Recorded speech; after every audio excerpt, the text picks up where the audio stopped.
Nakakainis na ang maging Pilipino. Sa init ng tag-araw, liyab din ng pagnanais mo mangurap. Taghirap na nga, pero pilit mo pa rin nilalaban ang pagnanais mong malamang sa kapwa mo.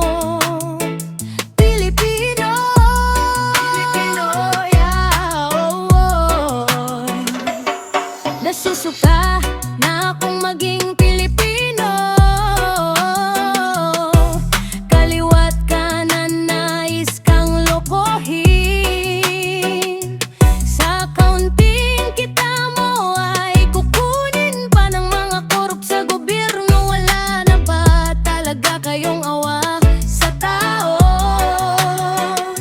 Kami na lang ba talaga ang nais niyong apihin?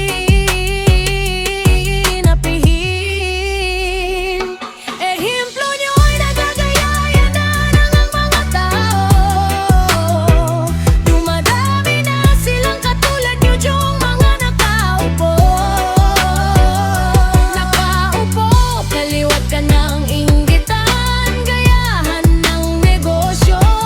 Kaliwat ka ng siran, para lang umangat sila. Kayo ang pasimuno ng gulo, kaya naman ngayon ay mas lalo nang naghihirapan ang mga Pilipino. Minsan nakakainis na ang maging Pilipino. Sa init ng tag-araw, liliyab din ng pagnanais mo mangurap. Taghirap na nga, pero pilit mo pa rin nilalaban ang pagnanais mong manlamang sa kapwa mo. Pilipino, Pilipino, yeah, oh, oh. Nasusuka